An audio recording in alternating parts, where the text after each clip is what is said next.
Also, I think that your main exposure source is going to be your phone. And it's a very good idea to see how your phone kicks off different amounts of electromagnetic radiation, whether it's on airplane mode or not, whether it's next to you or 5 feet away.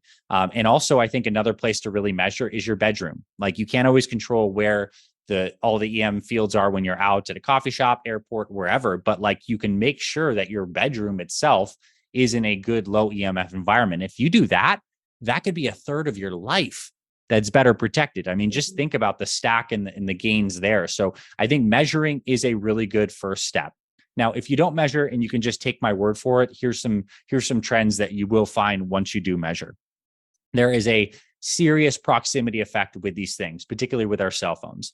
Like, if you're holding your cell phone within 1 to 1 foot of you, that's kind of in front of you, and you're scrolling on a feed of some kind of thing, and it's like a foot away, like, let's just call that you're getting exposed at power level 100%. Like, that's high. It'd be even worse if it was on your head, but in your close sphere. If that phone was even like 5 feet away from you, you might only be exposed at like 20 or 30% of that level of it being right on you.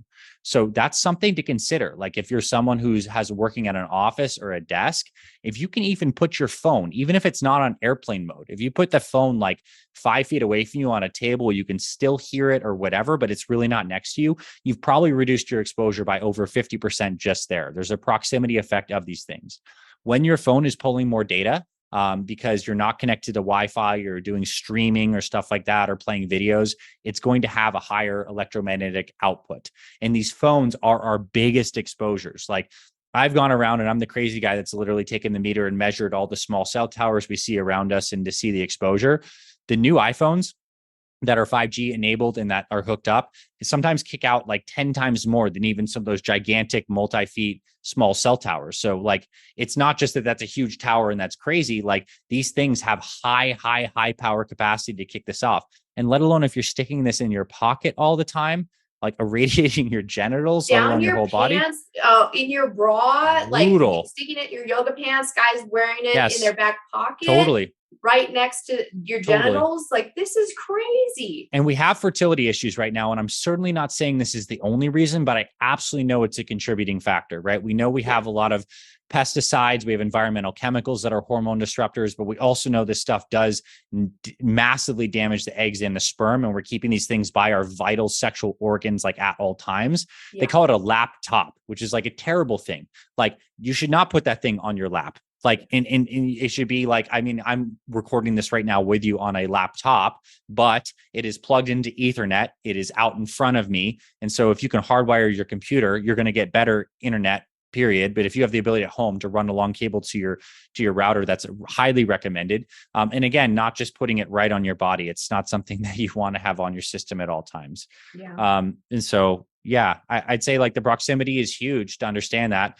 Airplane mode is good, right? Airplane mode cuts down on, I'd say, like about 50% of the 50% or more of maybe even more than that, a substantial amount, but it doesn't completely cut down all the exposure. Like, you'll still get more than a lot of these studies ever said you should if you have it on airplane mode and it's near you. So I think it's about not like eliminating exposure, but like mitigating and small things that you can do. If you want to get really fancy, they have like really cool things like different like Faraday bags. And now we're getting into like the deep thing, but here's an example of a silver lined bag that you can put any kind of mobile device in. This one's from a company, EMF Rocks. They're awesome. Justin, their CEO, is super passionate about this. And you can put a phone in a bag. You can still hear it. But this thing, basically, if the phone is in this bag and this thing is sealed, like, it won't be actually receiving, much. That's kind of the catch-22 of these things, but it also won't transmit. And you could still hear an alarm off of this. What I would say is get your phone out of your bedroom. And if you have a lot of these wireless things in your bedroom, like, don't do that. Like, don't have a wireless alarm clock near you. Don't have a phone right on your nightstand. Even if it's like in your bathroom or right outside and you can still hear your alarm, you can still hear your kids call or a message. Like, it's so much better than having it right near you.